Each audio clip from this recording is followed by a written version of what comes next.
All right, I'm now joined by DeAnte Mitchell, a recruiting writer for Rivals. And if you are active on the St. John's Twitter community, you know that he is one of the better recruiting sources for St. John's recruiting on Twitter. You can find him on Twitter at Mitchell DeAnte.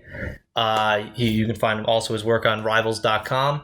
I have to say, DeAnte, you don't have to hear this from me, but definitely one of the must follows on St. John's Twitter recently. You've been killing it recently with updates, with little nuggets. So I want to thank you for that. I'm sure that you hear this a lot, but I want to thank you for that for sure.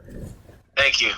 Yeah. I definitely appreciate that. Yeah, so you were recently at the NBPA Top 100 as well. We're going to get to that in a second. I want to start, though, with a little bit of breaking news, I guess. We're filming this on Wednesday morning, but last night on Tuesday night, St. John's got a commit from Nick Rutherford, grad transfer from Monmouth, I believe. Point guard, kind of fills that role from what I've heard. You know, a little bit of a gritty player, two-way guy. The stats aren't going to jump out at you, but they obviously needed a point guard. Could you tell me what you know about him, what you've heard about him, what you've seen maybe? So Nick is a guy that TJ Cleveland was very high on because of his defensive ability. Mm-hmm. Like you said, he is a very tough guard who has the ability to run a team. And he filled a need for St. John's, and I think with them going up tempo and wanting to push the pace and also try to do that full court press that Mike Anderson is known for, I think Rutherford is definitely a guy that can help them out. It adds experience. It gives them depth. They can do multiple looks in the backcourt now. So I was definitely excited to see that they added Nick.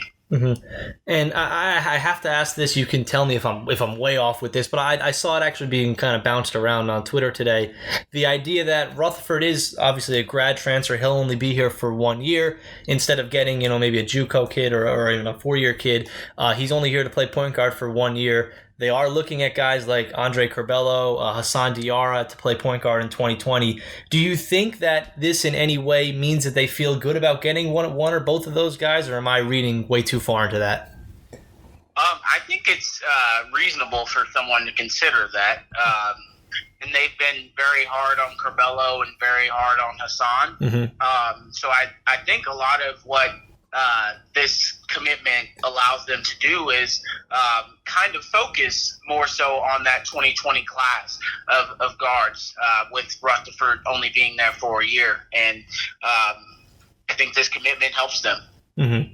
Definitely does, and it does kind of give them a little bit of time to figure that out. Now, we want to look at the rest of the class of 2019 in Mike Anderson in the last couple of months. John McGriff, the guard, Julian Champagne, the local kid. Can you tell me a little bit about them? What both of them bring to the table? Obviously, both probably should be in a little bit more of a reserve role on this team, but they seem to fill out the roster nicely. What do you know about each of them?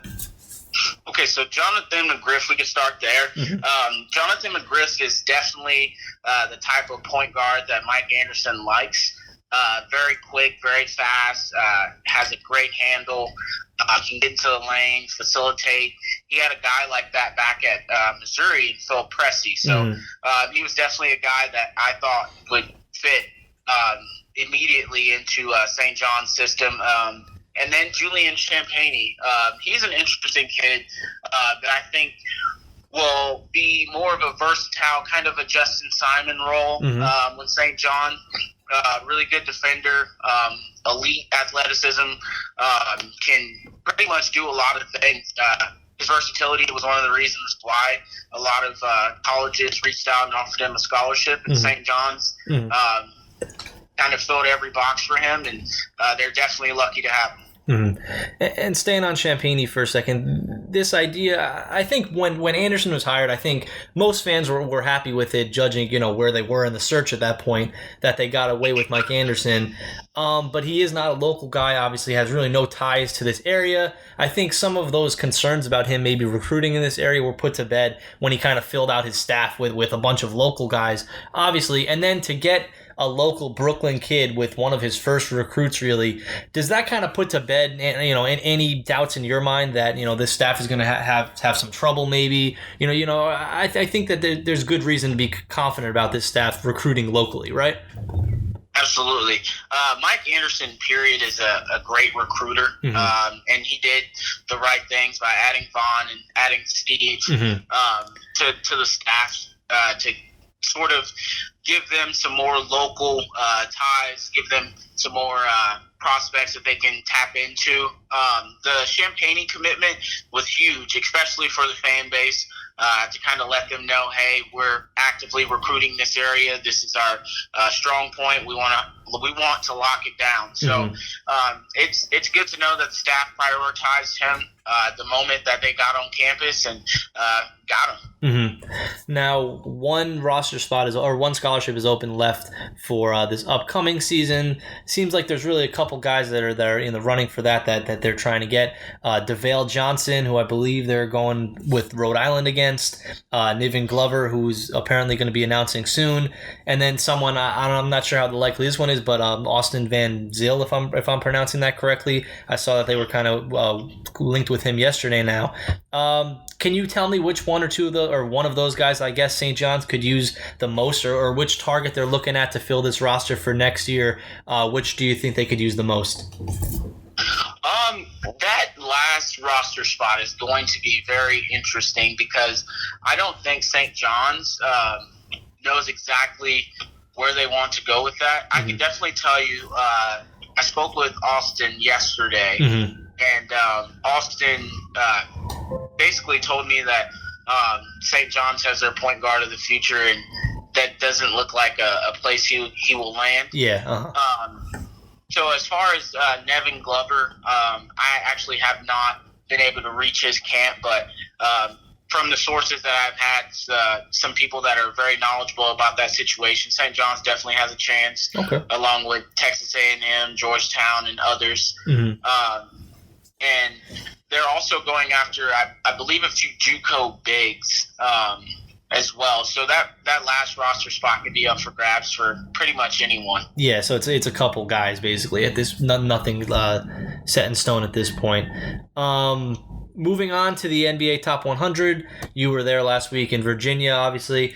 You were tweeting out, little nuggets, little updates all week, really doing a great job there.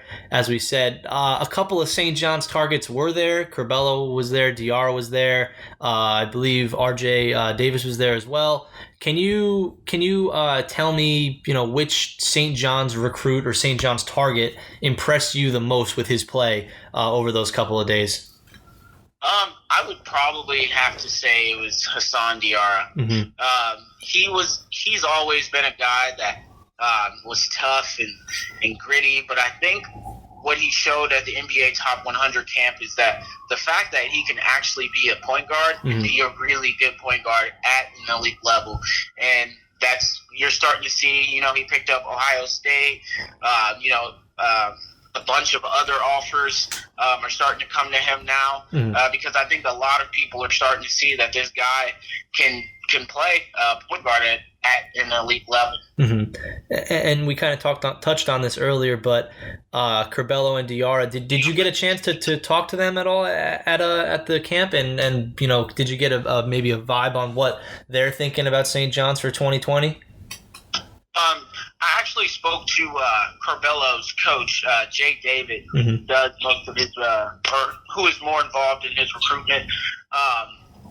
Because Curbelo has only been here for 2 years and he doesn't really know much about the college scene. So Jay David takes care of most of that. Okay. And so Jay told me that St. John's is definitely in the picture. St. John's is making a hard push for Curbelo. And Diarra, I actually got to speak with Diarra in Dallas, and Diarra told me that his mother was very his mother wants him to stay locally, wants him to play at St. John's. Okay. He likes St. John's, but his recruitment is wide open. As you can tell, there's a lot of teams out there that are offering him, that are interested, trying to get in his recruitment and stuff like that. So that'll be that will be an uphill battle for St. John's as well. And maybe an update. Have you talked to Nate Tabor at all? I don't think he was at that camp, correct? But have you spoken to him at all recently about where St. John's stands with him? I actually spoke to Nate and Indy at the Nike, the second session. Okay. And he told me that St. John's did reach out. St. John's was recruiting him. They did reoffer him, and that he was going to plan a visit. But since then, I've talked to some people that were very knowledgeable about that situation that I trust. And they told me that St. John's is probably not going to land or re-land Nate Tabor, and that they possibly have moved on from that situation. Okay, interesting. Now, the dream for St. John's fans in 2020, seems to be landing that big class. Depending on how many scholarships they have, obviously, Curbella, Diarra, Tabor, as you said, maybe not as likely at this point. Davis. Any chance of St. John's, landing that big class, getting 2, 3, 4-star recruits next year, or do you kind of see them maybe landing one or none of them? Definitely up for grabs. I'm not 100% sure. Yeah. I know they're very hard on Jamin Brakefield. Okay. He's one of the really good friends of Jonathan McGriff, and Jonathan has been recruiting Brakefield a lot. And I actually spoke to Brakefield at the Top 100 camp, and he said that relationship could definitely impact his recruitment. So that's a recruit that St. John's is that St. John's fans should pay attention to. They also offered 4 guys, Cam Thomas, Mouse Duke, Jonathan Akew, and Andre Harris. Out of those 4, I think Mouse Duke is probably a guy that could really consider St. John's. Mm-hmm.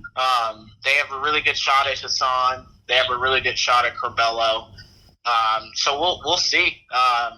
I definitely feel confident in their ability to land at least 1 or 2. Mm-hmm. But I think going forward, 2021, 2022, that's the classes that are actually going to put St. John's back to where they should be. Definitely, yeah, and a couple roster spots open up then as well. One more question for you. At this camp last week, I think you were saying basically the entire staff was there for St. John's. As far as the noticeable differences between this staff and the former staff with Chris Mullen, obviously everyone chipping in on the recruiting is the big difference. But anything else that you've seen in the way that Mike Anderson and his staff are recruiting that's a big difference from how Mullen used to do it?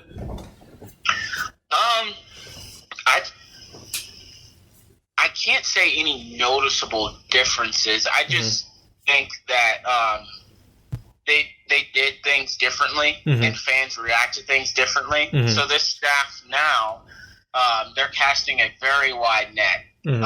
It's not necessarily going after the 5 and 4-star guys. They're actually looking for guys that'll fit within that system. And Mike Anderson is very involved.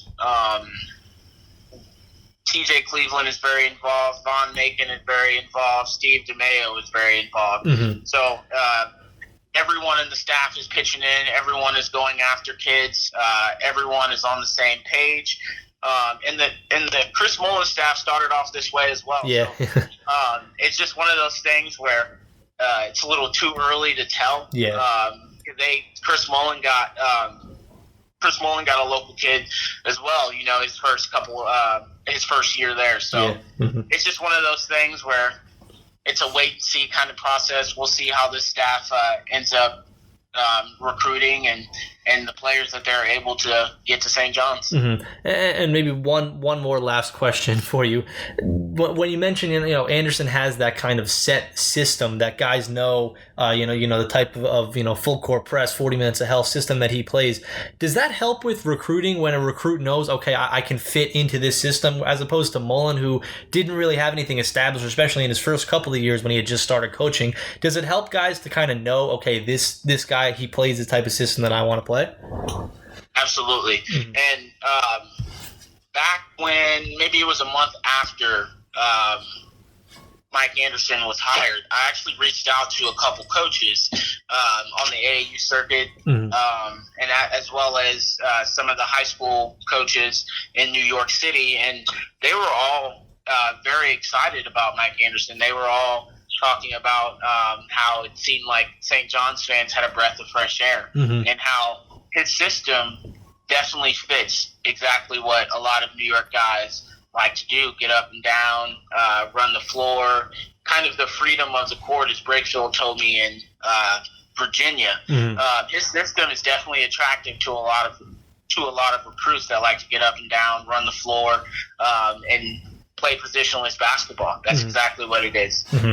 No doubt. Well, DeAnte, I can't thank you again for doing this. Can't thank you enough for doing this, for doing all that you do on Twitter as well. Like I said, you're an absolute must follow with all the stuff that you get. You're one of the few sources of St. John's news on Twitter that we can rely on, that we know is going to come out with accurate stuff as well. So I really can't thank you enough for that, man. Keep it up. Obviously, you're doing a great job, and hopefully, we can have you on again, maybe at some point later in the summer when we talk about recruiting. I'm not, if you couldn't tell, I'm not too versed in recruiting, and you're obviously very, very well versed in that. So maybe we can have you on again at some point in the rest of the summer and we can do this again. But thank you this time for coming on. Not a problem. Hey, take care. All right, keep up the good work, man. Talk to you soon. Appreciate it. All right, bye.